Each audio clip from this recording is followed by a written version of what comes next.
నమస్తే AP scoop news కి స్వాగతం. ముందుగా బులెటిన్ లో హెడ్లైన్స్.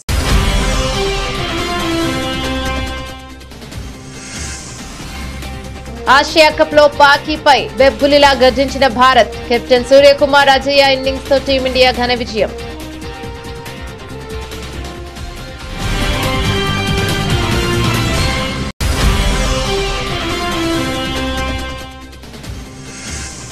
కాంగ్రెస్ పార్టీపై తీవ్ర స్థాయిలో విరుచుకుపడ్డ ప్రధాని మోదీ. జాతీయ ప్రయోజనాలను పరంగా పెట్టి పాకిస్తాన్ కు మద్దతిచ్చిందన్న ప్రధాని.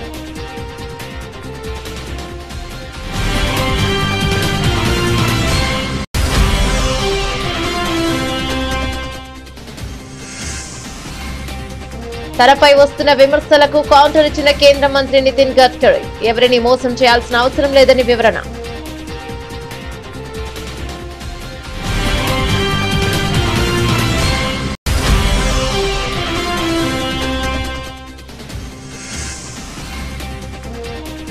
షాప్ల ముందు కొత్త బోర్డులు పెట్టాల్సిందే. జీఎస్టీ తగ్గింపుపై కేంద్రం కీలక ఆదేశాలు.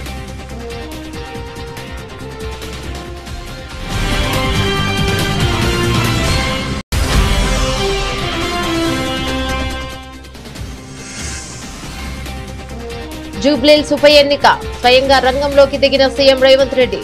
కాంగ్రెస్ గెలిపే లక్ష్యంగా పనిచేయాలని పార్టీ నేతలకు ఆదేశం.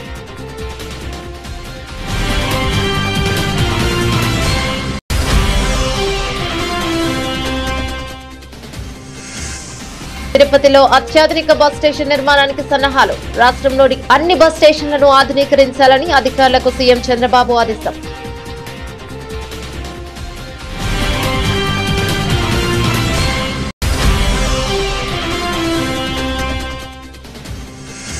ఎన్నిటికైనా హైదరాబాద్ ప్రజల కష్టాల కోసం పోరాడేది బీఆర్ఎస్ పార్టీ మాత్రమే. జూబ్లీహిల్స్ ఉప ఎన్నికల సన్నాహక సమావేశంలో మాజీ మంత్రి కేటీఆర్.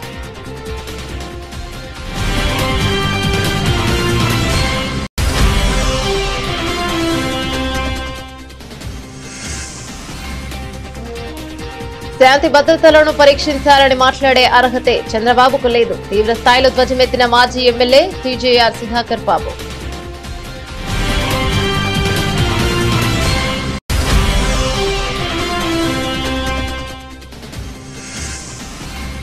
మాజీ మంత్రికి తప్పని యూరియా కష్టాలు. యూరియా కోసం క్యూ లైన్ లో నిలబడ్డ సత్యవతి రాథోడ్. ఒక్క యూరియా బస్తా మాత్రమే ఇచ్చిన అధికారులు.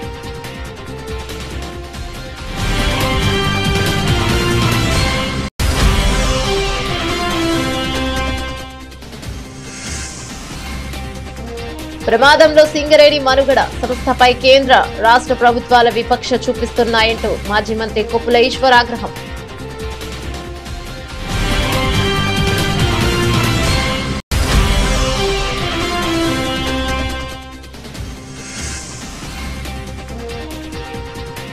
గెలిచినా కరచాలనం చేయని భారత్. క్రీడా స్ఫూర్తి కన్నా కొన్ని విషయాలు ముఖ్యమన్న సూర్యకుమార్.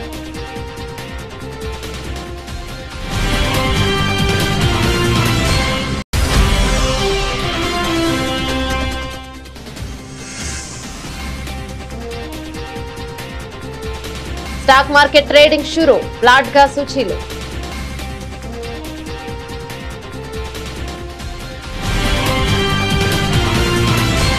ఆసియా కప్ 2025లో భాగంగా ఆదివారం పాకిస్తాన్ తో జరిగిన మ్యాచ్ లో భారత్ ఘన విజయం సాధించింది.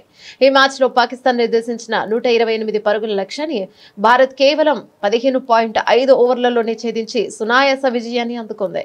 విజయానికి కావాల్సిన పరుగులను సిక్సర్లతో పూర్తి చేసిన భారత్ కెప్టెన్ సూర్యకుమార్ యాదవ్ తనతో పాటు క్రీజ్ లో ఉన్న శివం దుబేతో కలిసి పెవిలియన్ కు నడిచాడు. భారత్ బౌలర్లు అద్భుతంగా రాణించారు. పాకిస్తాన్ నిర్ణీత 20 ఓవర్లలో 127 పరుగులకి కట్టడి చేశారు. Chinaman spinner Kuldeep Yadav 3 వికెట్లతో పాక్ పతనాన్ని శాసించాడు. Pacer Jasprit Bumrah, all rounder Akshar Patel చెరో 2 వికెట్లు తీయగా వరుణ్ చక్రవర్తి, హార్దిక్ పాండ్యా తలో వికెట్ పడగొట్టారు. అనంతరం బ్యాటింగ్ లో ఓపెనర్ అభిషేక్ శర్మ కేవలం 13 బంతుల్లోనే 31 పరుగులు చేసి భారత్ కు అదిరిపోయే ఆరంభాన్ని ఇచ్చాడు. ఆ తర్వాత కెప్టెన్ సూర్యకుమార్ యాదవ్ 37 బంతుల్లో 47 నాటౌట్ బాధ్యతాయుతమైన ఇన్నింగ్స్ తో జట్టును విజయ తీరాలకు చేర్చాడు. తన పుట్టినరోజు జట్టుకు చిరస్మరణీయ విజయాన్ని అందించడం విశేషం. ఈ విజయంతో గ్రూప్ ఏలో ఆడిన 2 మ్యాచ్ల్లోనూ గెలిచిన భారత్ సూపర్ 4 దశకు దాదాపుగా అర్హత సాధించింది. ఇరు జట్లు సూపర్ 4 కు అర్హత సాధిస్తే వచ్చే ఆదివారం మరోసారి తలపడే అవకాశం ఉంది. కాంగ్రెస్ పార్టీపై ప్రధానమంత్రి నరేంద్ర మోదీ తీవ్ర స్థాయిలో విరుచుకుపడ్డారు. దేశ భద్రతను పరంగా పెట్టి జాతీయ ప్రయోజనాలను దెబ్బతీసి కాంగ్రెస్ పార్టీ పాకిస్తాన్ కు కొమ్ము కాస్తుందని ఆయన సంచలన ఆరోపణలు చేశారు. అస్సాంలోని దరాంగ్ లో జరిగిన ఓ బహిరంగ సభలో ప్రధాని మాట్లాడుతూ కాంగ్రెస్ విధానాలపై నిప్పులు చెరిగారు. ఉగ్రవాదంపై పోరాటాన్ని కాంగ్రెస్ బలపరిచిందని మోదీ ఆరోపించారు. కాంగ్రెస్ అధికారంలోకి ఉన్నప్పుడు ఉగ్రవాదం పేటరేగిపోయింది. ఆపరేషన్ సింధూర్ను ప్రస్తావిస్తూ మన సైన్యం స్థైర్యాన్ని దెబ్బతీసేలా పాకిస్తాన్ వాదనలకు కాంగ్రెస్ వంతపాడింది. మన సైన్యానికి అండగా నిలవాల్సింది పోయి పాక్ సైన్యానికి మద్దతుగా నిలిచింది అని ప్రధాని ధ్వజమెత్తారు. ఉగ్రవాదులకు ఆశ్రయం కల్పించే వారికి గొంతును కాంగ్రెస్ బలోపేతం చేస్తుందని ప్రజలు అప్రమత్తంగా ఉండాలని ఆయన హెచ్చరించారు. कांग्रेस देश हित की कभी परवाह नहीं करती। आज कांग्रेस देश विरोधियों की, घुसपैठियों की भी बहुत बड़ी रक्षक बन चुकी है। कांग्रेस जब सत्ता में थी तो घुसपैठ को बढ़ावा देती थी। और कांग्रेस चाहती है कि इस घुसपैठिए हमेशा के लिए भारत में ही बस जाए और भारत का भविष्य घुसपैठिए तय करे। एक समय में मंगलदोई ने असम की पहचान बचाने के लिए अवैध घुसपैठ के खिलाफ बहुत बड़ा आंदोलन देखा है, लेकिन पहले की कांग्रेस सरकार ने आप लोगों को इसकी भी सजा दी है, आपसे इसका बदला लिया है। कांग्रेस ने यहां जमीन पर अवैध कब्जे होने दिए, हमारे आस्था के स्थानों पर हमारे किसानों के, आदिवासियों के हक की जमीन पर डाका डाका। बीजेपी एनडीए सरकार बनने के बाद अब उन स्थितियों को बदला जा रहा है। यहां के अवैध कब्जों को हटाया जा रहा है। हेमंता जी के नेतृत्व में असम में लाखों बीघा जमीन घुसपैठियों से मुक्त की जा चुकी है। दरांग जिले में भी बहुत बड़ी जमीन से कब्जा हटाया गया है। यहां गोरूखुंटी इलाके में कांग्रेस के समय घुसपैठियों का कब्जा था, आज वो जमीन वापस ले जा चुकी है। अब वहां किसानों के लिए गोरूखुंटी कृषि परियोजना चल रही है। वहां के नौजवान अब कृषि सैनिक बनकर खेती कर रहे हैं। सरसों, मक्का, उड़द, तिल, कद्दू सब कुछ वही उग रहा है। यानी जो जमीन कभी घुसपैठियों के कब्जे में थी, आज वही जमीन असम के कृषि विकास का नया केंद्र बन गई। తన ఆర్థిక స్థితిగతులపై వస్తున్న విమర్శలకు కేంద్ర రవాణా శాఖ మంత్రి నితిన్ గడ్కరీ గట్టిగా బదులిచ్చారు. నాకు డబ్బుకు గొడవలేదు, నా మెదడులో 200 కోట్ల విలువైన ఆలోచనలు ఉన్నాయి, నేను మోసం చేయకుండానే సంపాదిస్తున్నాను అని ఆయన స్పష్టం చేశారు. నాగ్పూర్ లో జరిగిన ఒక కార్యక్రమంలో గడ్కరీ మాట్లాడుతూ తనకు నెలకు 200 కోట్ల ఆదాయం వస్తోందని చెప్పారు. ఎవరిని మోసం చేయాల్సిన అవసరం నాకు లేదు, నా వ్యాపారాలు నిజాయితీతో నడుస్తున్నాయని స్పష్టం చేశారు. తన కుమారులు వ్యాపారాల్లో ఉన్నప్పటికీ తాను వారికి కేవలం సలహాదారుడిగా మాత్రమే ఉన్నానని ఆయన తెలిపారు. ఇది పెట్రోల్ లాబీల కుట్ర, రాజకీయంగా నన్ను లక్ష్యంగా చేసుకుని పెయిడ్ సోషల్ మీడియా ప్రచారం చేస్తున్నారు. సుప్రీంకోర్టు కూడా ఈ 20పై దాఖలైన పిల్ను తిరస్కరించింది అని ఆయన గుర్తు చేశారు. వినియోగదారులకు భారీ ఊరట కల్పిస్తూ కేంద్ర ప్రభుత్వం కీలక నిర్ణయం తీసుకుంది. 350కి పైగా వస్తువులపై జీఎస్టీని గణనీయంగా తగ్గించినట్లు కేంద్ర ఆర్థిక మంత్రి నిర్మలా సీతారామన్ ప్రకటించారు. ఈ తగ్గింపు ప్రయోజనాలు ప్రజలకు పూర్తిగా చేరేలా చూడటానికి ఇకపై ప్రతి దుకాణంలోనూ కొత్త పన్ను రేట్ల వివరాలతో కూడిన బోర్డును తప్పనిసరిగా ప్రదర్శించాలని ఆమె స్పష్టం చేశారు. చెన్నైలో జరిగిన వికసిత్ భారత్ దిశగా పన్నుల సంస్కరణలు అనే సదస్సులో నిర్మలా సీతారామన్ ముఖ్య అతిథిగా పాల్గొన్నారు. సందర్భంగా ఆమె మాట్లాడుతూ దేశవ్యాప్తంగా తగ్గిన జీఎస్టీ రేట్లు ఈ నెల 22వ తేదీ నుంచి అమల్లోకి వస్తాయని తెలిపారు. ప్రధానమంత్రి నరేంద్ర మోదీ ప్రజా సంక్షేమాన్ని దృష్టిలో ఉంచుకుని నిర్ణయం తీసుకున్నారని, దీనివల్ల అనేక వస్తువుల ధరలు దిగివస్తాయని అన్నారు.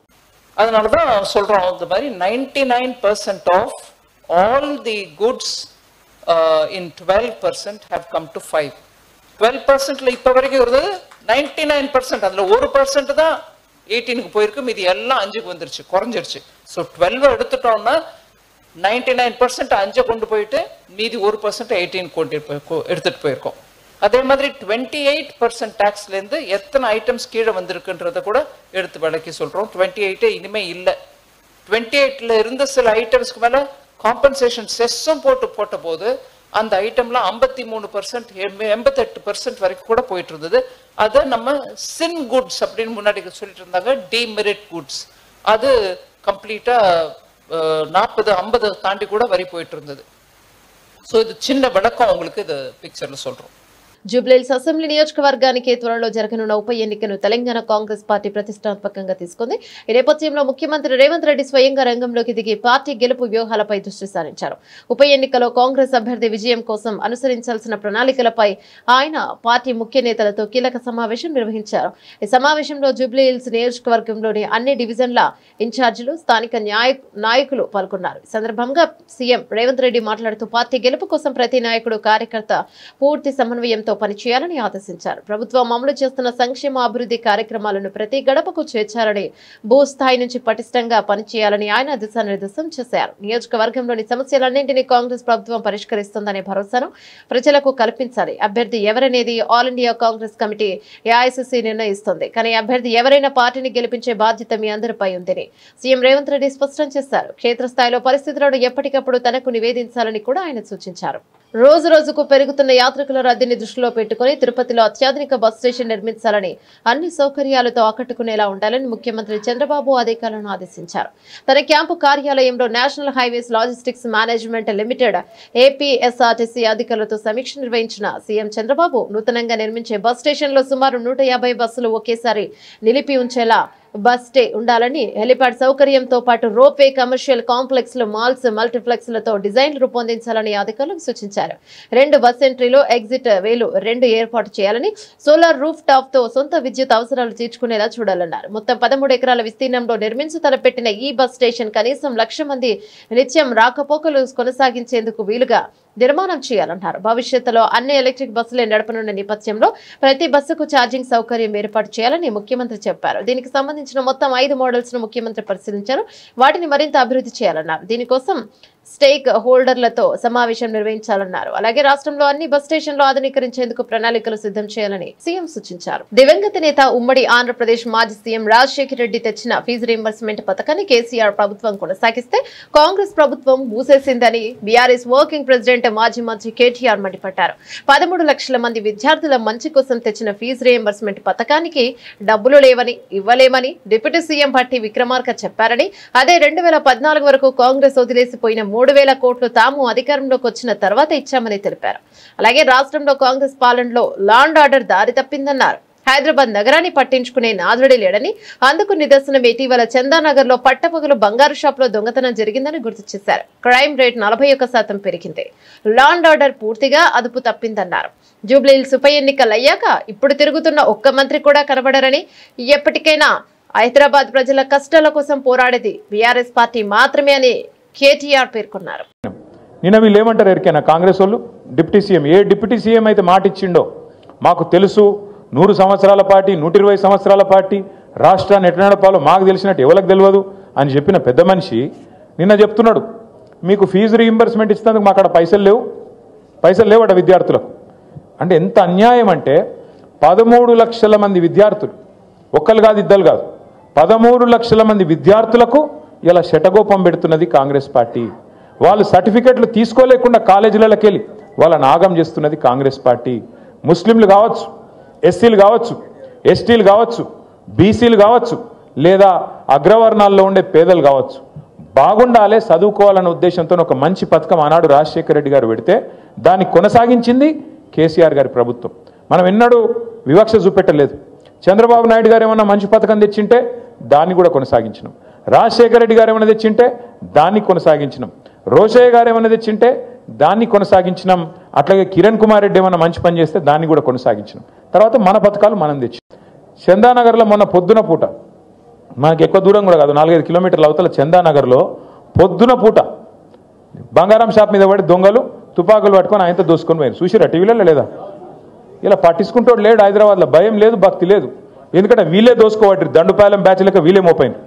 ఇక వాళ్ళకు ఇంకోటి దొంగ ఎందుకు భయపడతాడు? చిన్న దొంగ పెద్ద దొంగ, చిన్న దొంగలు పెద్ద దొంగకు భయపడతారా? అందుకే ఇవాళ డే లైట్ మర్డర్స్ అవుతున్నాయి. క్రైమ్ రేట్ 41% పెరిగింది. సీసీ కెమెరాలు పనిచేస్తలేవు. ఆఖరికి గల్లీలో పెట్టిన లైట్లు పనిచేస్తలేవు, బుగ్గలు పనిచేస్తలేవు.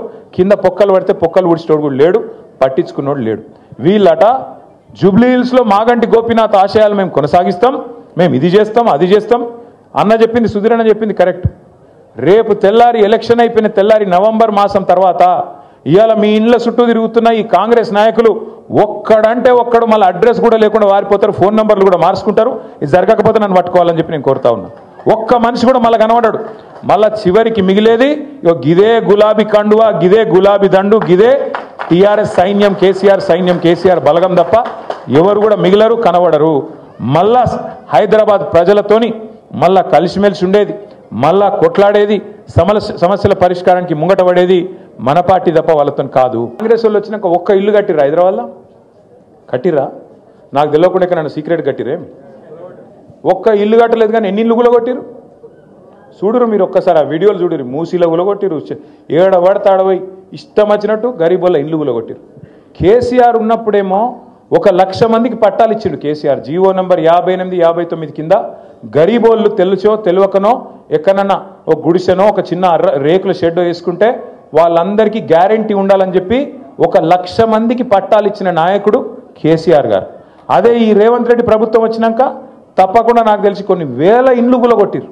కొన్ని వేల ఇండ్లు హైదరాబాద్లో కులగొట్టింది రేవంత్ రెడ్డి ప్రభుత్వం. ఇందిరమ్మ రాజ్యం అంటే ఇండ్లు కులగొట్టుడా? ఇందిరమ్మ రాజ్యం అంటే గరీబోని ఇల్లు లేకుండా చేసి ఆఖరికి వాళ్ళ పిల్లలు ఇంట్లోకి వెళ్ళి వాటర్ బాటిల్ తీసుకుంటాం, బ్యాగు తీసుకుంటాం అంటే కూడా మెడలు పట్టి నూకవతల వారేసి తీసుకోలేకున్న అవకాశం లేకుండా చేసి వాళ్ళని నిలగొట్టుడు ఇందిరమ్మ రాజ్యమా? గరీబోళ్ళకు వ్యతిరేకంగా ఉండే ఇందిరమ్మ రాజ్యమా? ఈ మాట మనం చర్చలో పెట్టాలి. మీరిగిన పొరపాటున కాంగ్రెస్కి ఓటేస్తే మీ ఇల్లు మీరు గూలగొట్టమని లైసెన్స్ ఇచ్చినట్టే అవుతుంది. మరి మీ ఇష్టం. హైడ్రా వస్తుంది, బుల్డోజర్ వస్తుంది, మీ ఇల్లు గూలగొడుతుంది. ఆ తర్వాత మీరు ఎడవద్దు, మమ్మల్ని అడగద్దు అనే మాట బరాబర్ చెప్పాలి. తప్పకుండా యాద్ చేయాలి ఈ మాట. ముఖ్యమంత్రిగా చంద్రబాబు మాట్లాడే మాటలకు అర్థాలే వేరుగా ఉంటాయని వైఎస్ఆర్సీపీ ఎస్సీ సెల్ అధ్యక్షుడు మాజీ ఎమ్మెల్యే టీజేఆర్ సుధాకర్ బాబు మండిపడ్డారు. తాడేపల్లి వైఎస్ఆర్సీపీ కేంద్ర కార్యాలయంలో మీడియాతో మాట్లాడుతూ జిల్లా ఎస్పీలతో సీఎంగా చంద్రబాబు నిర్వహించిన సమావేశంలో శాంతి భద్రతలను పటిష్టంగా కాపాడేందుకు పోలీసులు పనిచేయాలని ఆదేశించినట్లు ఎల్లో మీడియాలో వార్తలు రాయించుకుంటున్నారని అన్నారు. ఇక ఇదే సమావేశంలో ఆయన కూటమి ఎమ్మెల్యేలు చెప్పినట్లు చేయాలని కూడా ఎస్పీలను ఆదేశించడం ఆయన ద్వంద్వ వైఖరికి నిదర్శనం కాదా అని నిలదీస్తారు. అంటే పోలీసులు నిష్పక్షపాతంగా చట్ట ప్రకారం పనిచేయాలా, లేక కూటమి ఎమ్మెల్యేలు చెప్పిన ప్రతి తప్పుడు పనికి వక్తాసు పలకాలా? చంద్రబాబు ఉద్దేశం ఏమిటో ఈ విషయంలోనే చాలా స్పష్టంగా బయటపడిందని ధ్వజమెత్తారు. చంద్రబాబు పాలనలో కులచిచ్చులు, రాజకీయ కక్ష సాధింపు సర్వసాధారణంగా మారాయని, రెడ్ బుక్ తో రాష్ట్రంలోని అరాచకం సృష్టిస్తున్న ఆయనకు శాంతి భద్రతల పరిరక్షణ అనే మాట మాట్లాడే అర్హత లేదని ఆగ్రహాన్ని వ్యక్తం చేశారు. నారా చంద్రబాబు నాయుడు గారు ముఖ్యమంత్రి స్థానంలో కూర్చొని పరిపాలించే రోజులలోనే ఈ రాష్ట్రంలో అశాంతి నెలకొంటుంది, ఈ రాష్ట్రంలో కులవాదం వస్తుంది, ఈ రాష్ట్రంలో ప్రాంతీయ తత్వం వస్తుంది, ఈ రాష్ట్రంలో ఒక కులం మీదకి ఇంకొక కులం రెచ్చిపోతుంది.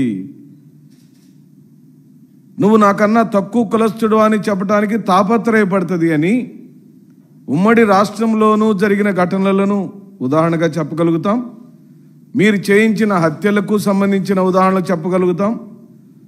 మీరు చేపించిన అల్లర్లకు సంబంధించిన సమాచారాలు చెప్పగలుగుతాం. మీరు పూర్తిగా అశాంతితో ఉన్న రాష్ట్రాన్ని పరిపాలించడానికే మీరు ఇష్టపడతారు. ఇది నేను చెబుతున్న మాటలు కాదు, వైఎస్ఆర్ కాంగ్రెస్ పార్టీ చెబుతున్న మాటలు కాదు. స్వయాన ఆంధ్ర రాష్ట్ర ముఖ్యమంత్రి నారా చంద్రబాబు నాయుడు తనను తాను చెప్పుకుంటూ నేను ఎప్పుడు కూడా క్రైసిస్లో ఉన్న లో నుంచి అవకాశం అందిపుచ్చుకుంటానని చెప్పాడు. అంటే ఎప్పుడు కూడా క్రైసిస్ ఉండాలని కోరుకుంటాను, ఆ క్రైసిస్లో నుంచి నా ప్రతిభ నిరూపించుకోవటానికి పనిచేస్తానని చెప్పాడు. అంటే ఓ ఇద్దరు తన్నుకుంటుంటే ఈయనకు ఆనందం, ఓ కులం మీదకి ఇంకొక కులం వెళితే బాబు గారికి ఆనందం, ఒక ప్రాంతం వాళ్ళు ఇంకో ప్రాంతం మీద రెచ్చిపోతే బాబు గారికి ఆనందం. ఎందుకంటే వారి తప్పులన్నీ జనం మర్చిపోవాలి. వారి యొక్క అసమర్థ పాలన గురించి జనం చర్చించుకోకూడదు. ఎప్పుడు కూడా అల్లర్లు అలజడులు ఉన్నాయనుకోండి, ఆ అల్లర్లు అలజడు గురించి టీ స్టాల్ దగ్గర, ఆటోలో ప్రయాణించేప్పుడు, బస్ స్టాపుల దగ్గర జనం మాట్లాడుకుంటున్నప్పుడు చంద్రబాబు నాయుడు గారు ఇస్తాన్న హామీల గురించి ఎవరు మాట్లాడతారు? సో అది మరుగున పడాలి కాబట్టి ఎప్పుడు ఇద్దరు తన్నుకుంటుండాలి రాష్ట్రంలో. అది వారి యొక్క స్థూల ఉద్దేశం. యూరియా కష్టాలు సామాన్య రైతులకే కాదు, మాజీ మంత్రి సత్యవతి రాథోడ్కు తప్పలేదు. మహబూబాబాద్ జిల్లా కురవి మండలంలోని స్వగ్రామమైన పెద్దతండాలో సత్యవతి రాథోడ్కు 5.5 ఎకరాల భూమి ఉండగా వివిధ పంటలు సాగు చేస్తున్నారు. నెల రోజులుగా యూరియా దొరక్కపోవడంతో మాజీ మంత్రి గుండ్రాతి మడుగు సొసైటీ వద్దకు వచ్చి కూపన్ కోసం మహిళా రైతులతో కలిసి లైన్లో నిలబడ్డారు. గంటపాటు వేచి ఉన్న తర్వాత అధికారులు ఒక యూరియా బస్తాకు కూపన్ ఇచ్చారు. తర్వాత మరో లైన్ నిలబడి యూరియా బస్తాను తీసుకున్నారు. ఒక్క బస్తా కోసం రైతు పడే కష్టాన్ని స్వయంగా సత్యవతి రాథోడ్ అనుభవించారు. అమలుగాని హామీలిచ్చి అధికారంలోకి వచ్చిన కాంగ్రెస్ ప్రభుత్వ చేతగానితనం వల్లే రైతులు కష్టాలు పడుతున్నారని మాజీ మంత్రి సత్యవతి రాథోడ్ ధ్వజమెత్తారు. గుండ్రామతి మడుగు సొసైటీ ఎదుట ఆమె మీడియాతో మాట్లాడుతూ నెల రోజులుగా రైతులు నాట్లు పనులను వదిలి క్యూలో నిలబడుతున్నారని పేర్కొన్నారు. 10 ఎకరాలు ఉన్న రైతు ఒక్క బస్తా యూరియా ఏం చేసుకుంటారో ప్రజాప్రతినిధులు చెప్పాలని నిలదీశారు. రైతు కష్టాలు చూస్తే రాష్ట్ర ప్రభుత్వానికి దున్నపోతు మీద వాన కురిసినట్లుగా ఉందని ఎద్దేవా చేశారు. అందరికీ నమస్కారం. ఈరోజు గుండ్రాతి మడుగు సొసైటీకి సంబంధించి యూరియా కోసం నేను కూడా ఈ సొసైటీలో రైతును. నాకు 5.5 ఎకరాల భూమి ఉంది. ఇప్పటివరకు ఒక బస్తా యూరియా కూడా రాలేదు. అనేక సార్లు మా ఇంట్లో వాళ్ళని పంపించినా మా అల్లుడు పోయినా ఇయ్యలేని పరిస్థితి ఉంటే స్వయంగా నేనే వెళ్ళి నిజంగా ఇంత కష్టం ఉందా అని చూడటం జరిగింది. ఎంత సిగ్గుచేటు అంటే గడిచిన నెల రోజులుగా రాష్ట్రంలో రైతు వ్యవసాయాన్ని వదిలేసి నాట్లు పెట్టడం వదిలేసి యూరియా కోసం వారాల తరబడి క్యూలో ఉంటున్నారు. 10 ఎకరాలున్నా 5 ఎకరాలున్నా ఒక్క బస్తా మాత్రమే ఇస్తున్నారు. ఇది చాలా దుర్మార్గం. ఈ ప్రభుత్వం మీద యూరియా రైతుల కష్టాలు చూస్తే ఈ ప్రభుత్వం మీద మరి దున్నపోతు మీద వానబడ్డట్టు ఉంది తప్ప ఈ రాష్ట్ర ప్రభుత్వానికి రేవంత్ రెడ్డి గారికి చీమ కుట్టినట్టు లేదు. మరి ఎంత అధ్వానమైన పరిస్థితి, ఎంతమంది కొట్టుకుంటున్నారు. ఎప్పుడు లేని కొత్త పరిస్థితిని 10 ఏళ్లలో ఒక్కరోజు ఒక్క రైతు రోడ్డు ఎక్కని పరిస్థితి నుంచి ఈరోజు 500-600 పెడితే కూలీలు రావట్లేరు. కానీ వాళ్ళ వేసిన పొలాల్లో దిగుబడి రాదని ఎకరానికి ఒక బస్తా ఇచ్చినా బాగుండు. కానీ 10 ఎకరాలు 5 ఎకరాలకు కూడా ఒక బస్తా. నేను ఇవాళ వెళ్తే 5.5 ఎకరాలకు కూడా ఒక బస్తా ఇస్తామని చెప్పారు. నేను నా కోసం రాలేదు, అందరి కోసం వచ్చినా అని చెప్పినా. అక్కడ చూస్తే పరిస్థితి చాలా దయనీయంగా ఉంది. సింగరేణి సంస్థ మనుగడ ప్రమాదంలో పడింది. ఈ సంస్థపై రాష్ట్రంలోని కాంగ్రెస్ ప్రభుత్వం, కేంద్రంలోని బీజేపీ ప్రభుత్వం వివక్ష చూపుతున్నాయి. సింగరేణికి అసలు బ్లాకులు ఎందుకు ఇవ్వడం లేదు? అదే ప్రధాన వివక్ష అని మాజీ మంత్రి తెలంగాణ బొగ్గుగని కార్మిక సంఘం గౌరవాధ్యక్షుడు కొప్పుల ఈశ్వర్ ఆగ్రహం వ్యక్తం చేశారు. హైదరాబాద్ తెలంగాణ భవన్లో ఆయన మాజీ ఎమ్మెల్యే పుట్ట మధు, టీజీబీకేఎస్ బొగ్గుగని కార్మిక సంఘం నేత మిరియాల రాజిరెడ్డితో కలిసి మీడియాతో మాట్లాడారు. తెలంగాణపై బీజేపీ, కాంగ్రెస్ నాయకులు కక్షగట్టారని మండిపడ్డారు. ప్రధాని మోదీ తెలంగాణ సీఎం రేవంత్ రెడ్డి చట్టాపట్టాలేసుకుని తిరుగుతున్నారని ఆరోపించారు. సీఎం రేవంత్ రెడ్డికి తెలంగాణపైనే కాదు సింగరేణి సంస్థపైన ప్రేమే లేకుండా పోయిందని దుయ్యబట్టారు. సింగరేణి కార్మిక వర్గాన్ని తప్పుదోవ పట్టించేలా రాష్ట్ర డిప్యూటీ సీఎం బట్టి విక్రమార్క మాట్లాడారని ఆయన వ్యాఖ్యలను ఖండిస్తున్నట్టు చెప్పారు. తెలంగాణలో ఏకైక ప్రభుత్వ రంగ సంస్థగా సింగరేణి కొనసాగుతోందని, అలాంటి సంస్థ మనుగడను ప్రభుత్వం కాపాడాలని ఆయన డిమాండ్ చేశారు. సింగరేణి సంస్థ రక్షణ కోసం, కార్మికుల సంక్షేమం కోసం నాటి తెలంగాణ తొలి ముఖ్యమంత్రిగా కేసీఆర్ విశేష కృషి చేశారని కొనియాడారు. తెలంగాణలో ఉన్న బొగ్గు బ్లాకులన్నీ సింగరేణికే దక్కాలని కేసీఆర్ చొరవ చూపారని చెప్పారు. ప్రతి సంవత్సరం లాభాల వాటా ఏదైతే ఉందో మరి 1-2 నెలల ముందే లాభాల వాటా ప్రకటించడం అనేటువంటిది ఆనవాయితీ. గత సంవత్సరంలో కూడా మీరు మరి 33% లాభాలు ప్రకటించి అభివృద్ధి పేరిట సగం లాభాల నుంచి మినహాయించి 16% మాత్రమే పంపిణీ చేసినటువంటి విషయం కార్మిక వర్గానికి అందరికీ తెలుసు. మమ్మల్ని ఘోరంగా వంచి మోసం చేసినారు అనేటువంటి విషయం కూడా వాళ్ళకి తెలుసు. ఇగో దసరా ఇంకా ఒక 20 రోజులు మాత్రమే సమయం ఉన్నది. ఇప్పటి వరకు లాభాల వాటా ప్రకటించలేదు. మీరు మాట ఇచ్చిన దాని ప్రకారం ఎవరైతే గెలిచినటువంటి ఏఐటీసీ యూనియన్ ఉన్నదో 35% లాభాల వాటా ఇప్పిస్తామని చెప్పేసి మీరు ఎన్నికల వాగ్దానంలో చెప్పారు. ఇప్పటి వరకు లాభాల వాటా ప్రకటించలేదు. మరి లాభాల వాటా ఎప్పుడు ప్రకటిస్తారు? 30% ఖచ్చితంగా గత సంవత్సరం చేసినట్టుగా అందులో నుంచి రకరకాల పేర్లతోటి దాన్ని మరి మినహాయించి లాభాలు పంపిణీ చేసేటువంటి ప్రయత్నం చేస్తారా? మరొకసారి మోసం చేస్తారా? మేము డిమాండ్ చేస్తున్నాం ఏదైతే ఉందో మీరు ప్రకటించిన దాని ప్రకారమే ఏదైతే సింగరేణి సంస్థ ఈసారి గత సంవత్సరం కంటే ఎక్కువ లాభాలు వచ్చినాయి, దాన్ని త్వరలోనే ప్రకటిస్తామని ఈ మధ్యనే మేము కలిసిన సందర్భంలో C&MD గారు మాకు చెప్పినటువంటి మాట ప్రకారం మరి లాభాలను ప్రకటించి లాభాలలో 35% మరి లాభాల వాటా కార్మికులకు పంపిణీ చేసేటువంటి నిర్ణయం తొందరలో C&MD గారు కావచ్చు, రాష్ట్ర ప్రభుత్వం కావచ్చు తక్షణమే ప్రకటన చేయాలని కూడా మేము ఈ సందర్భంగా డిమాండ్ చేస్తా ఉన్నాం. ఆసియా కప్ 2025లో భాగంగా ఆదివారం జరిగిన భారత్ పాకిస్తాన్ మ్యాచ్ మైదానంలో ఏకపక్షంగా ముగిసిన ఆ తర్వాత జరిగిన పరిణామాలు వివాదాస్పదంగా మారాయి. మ్యాచ్ లో పాక్ ను చిత్తుగా ఓడించిన భారత్ జట్టు అనంతరం అభ్యర్థి ఆటగాళ్లతో కరచాలనం చేయడానికి నిరాకరించింది. దీనిని ఒక ప్రతీకాత్మక నిరసనగా టీమిండియా పేర్కొంది. ఈ పరిణామం ఇరు దేశాల క్రికెట్ వర్గాల్లో తీవ్ర చర్చకు దారితీసింది. పాకిస్తాన్ నిర్దేశించిన 128 పరుగుల స్వల్ప లక్ష్యాన్ని భారత్ జట్టు కేవలం 15.5 ఓవర్లలో 3 వికెట్లు కోల్పోయి 131 పరుగులు చేసి ఛేదించింది.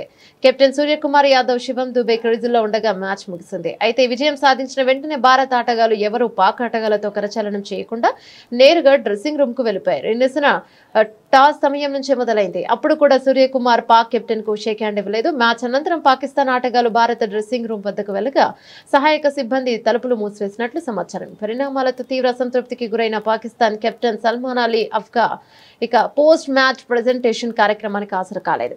ఇది మరింత వివాదాన్ని రాజేసింది. వివాదంపై భారత కెప్టెన్ సూర్యకుమార్ యాదవ్ ను ప్రశ్నించగా ఆయన ఒక్క మాటలో తన వైఖరిని స్పష్టం చేశారు. క్రీడా స్ఫూర్తి కన్నా జీవితంలో కొన్ని విషయాలు ముఖ్యమైనవి నేను భావిస్తున్నాను అని వ్యాఖ్యానించాడు. స్టాక్ మార్కెట్ ట్రేడింగ్ సోమవారం ఫ్లాట్ గా ప్రారంభమైంది. సెన్సెక్స్ స్వల్ప నష్టంతో 81,899 వద్ద, నిఫ్టీ 12 పాయింట్స్ కోల్పోయి 25,101 పాయింట్ల వద్ద కదలాడుతోంది. అయితే ఈసారి ప్రామాణిక సూచీలు లాభాలు కొనసాగే అవకాశం ఉందని విశ్లేషకులు అంచనా వేస్తున్నారు.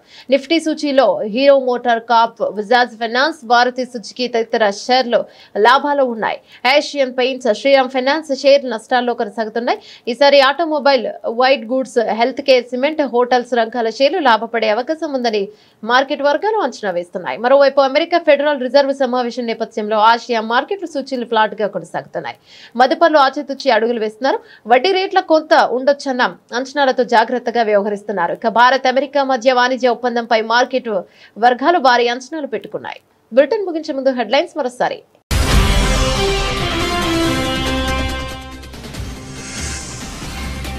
ఆసియా కప్ లో పాకీపై బెబ్బులిలా గర్జించిన భారత్. కెప్టెన్ సూర్యకుమార్ అజేయ ఇన్నింగ్స్ తో టీమిండియా ఘన విజయం.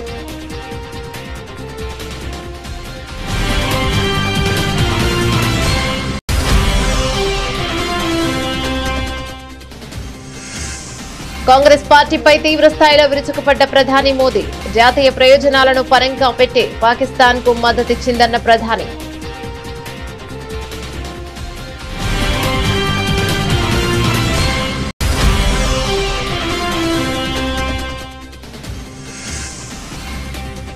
తనపై వస్తున్న విమర్శలకు కౌంటర్ ఇచ్చిన కేంద్ర మంత్రి నితిన్ గడ్కరీ. ఎవరిని మోసం చేయాల్సిన అవసరం లేదని వివరణ.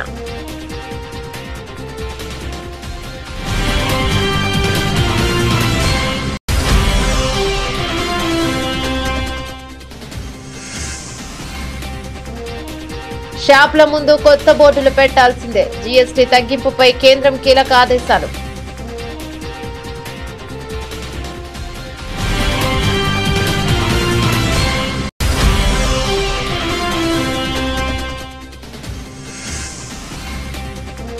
జూబ్లీహిల్స్ ఉప ఎన్నిక స్వయంగా రంగంలోకి దిగిన సీఎం రేవంత్ రెడ్డి. కాంగ్రెస్ గెలిపే లక్ష్యంగా పనిచేయాలని పార్టీ నేతలకు ఆదేశం.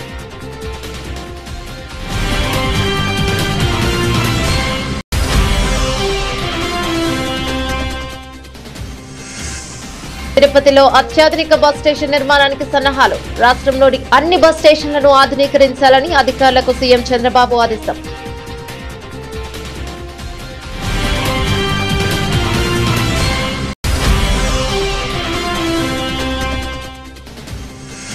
ఎన్నిటికైనా హైదరాబాద్ ప్రజల కష్టాల కోసం పోరాడేది బీఆర్ఎస్ పార్టీ మాత్రమే. జూబ్లీహిల్స్ ఉప ఎన్నికల సన్నాహక సమావేశంలో మాజీ మంత్రి కేటీఆర్.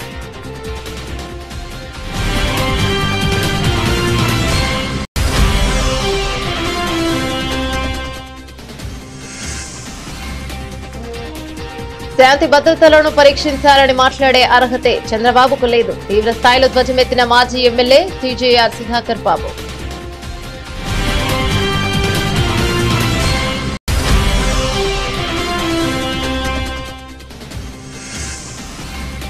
మాజీ మంత్రికి తప్పని యూరియా కష్టాలు. యూరియా కోసం క్యూ లైన్లో నిలబడ్డ సత్యవతి రాథోడ్. ఒక్క యూరియా బస్తా మాత్రమే ఇచ్చిన అధికారులు.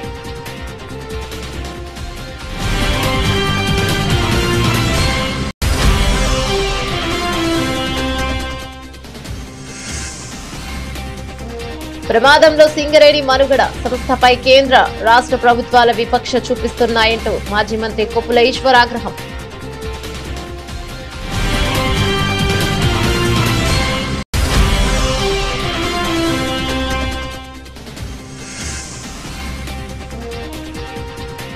గెలిచినా కరచాలనం చేయని భారత్. క్రీడా స్ఫూర్తి కన్నా కొన్ని విషయాలు ముఖ్యమన్న సూర్యకుమార్.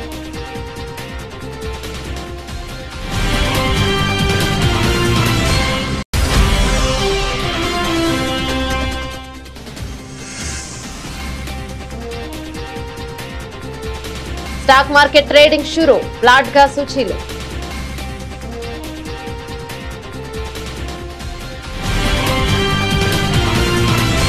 ఇవి బులెటిన్ డీటెయిల్స్. మరో బులెటిన్ లో మళ్ళీ కలుద్దాం. అంతవరకు సెలవు. నమస్తే.